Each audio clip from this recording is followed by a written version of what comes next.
This is a press conference. April 9th, 1959, Washington, D.C. One of these 7 young men will be the first American into space. These are the astronauts. United States Project Mercury.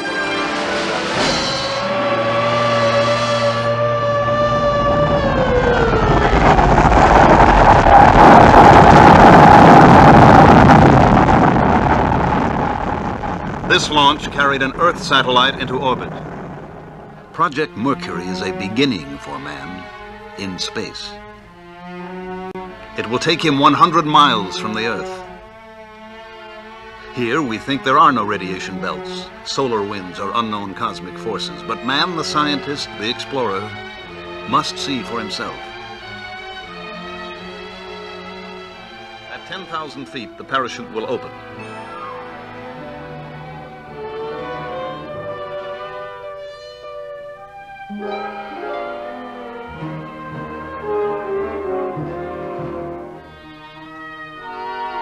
The astronaut riding his capsule will land in the Atlantic recovery area off the coast of Florida.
Why, some say, the moon? Why choose this as our goal? And they may well ask, why climb the highest mountain? Why, 35 years ago, fly the Atlantic? Why does Rice play Texas? We choose to go to the moon. We choose to go to the moon in this decade and do the other things, not because they are easy, but because they are hard. Because that goal will serve to organize and measure the best of our energies and skills, because that challenge is one that we're willing to accept, one we are unwilling to postpone, and one we intend to win, and the others too.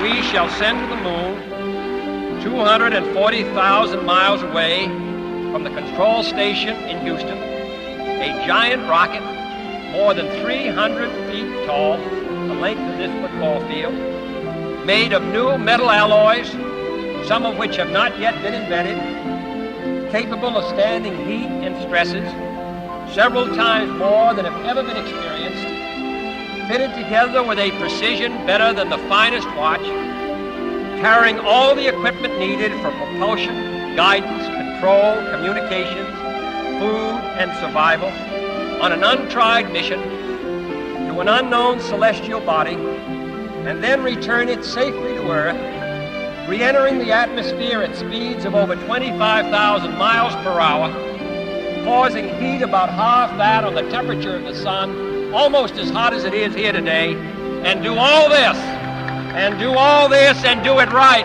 and do it first, before this decade is out, then we must be bold. Ignition sequence start. 6.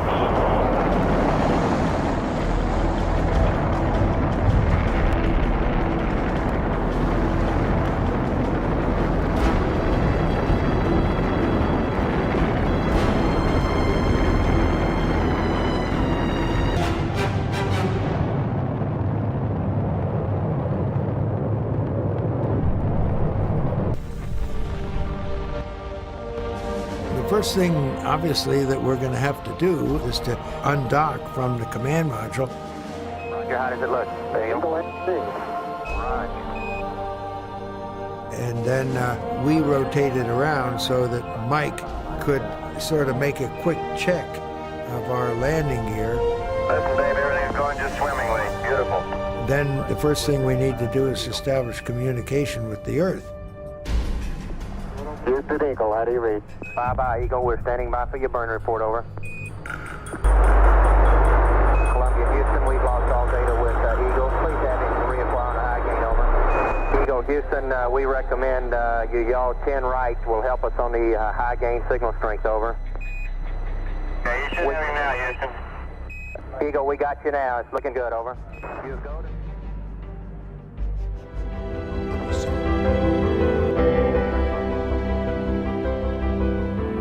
I'm going to step off the limb now. That's one small step for man, one giant leap for mankind.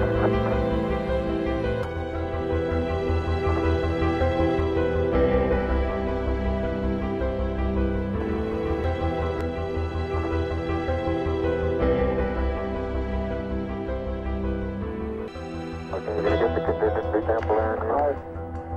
Okay, that's good. I'll try to get a rock in here. It has a stark beauty all its own. It's like much of the high desert of the United States. It's different, but it's very pretty out here. Okay, ready for me to come out? All set. 15 minutes later, Buzz Aldrin is ready to join Armstrong on the surface of the moon. There you go. For those who haven't read the plaque, we'll read the plaque that's on the front landing gear of this land. Armstrong and Aldrin spend just over 2 hours exploring the surface of the moon. You've got your feet underneath you. They climbed back inside to repressurize the lunar module and then took a nap. And that was basically the spacewalk. It was a technical tour de force. 8, 7, 6, 5, work stage, engine arm ascent, proceed. With the planting of the flag on the moon by Buzz and Neil, Kennedy's political objective was satisfied. They traveled to another planet and eventually landed on it and explored it.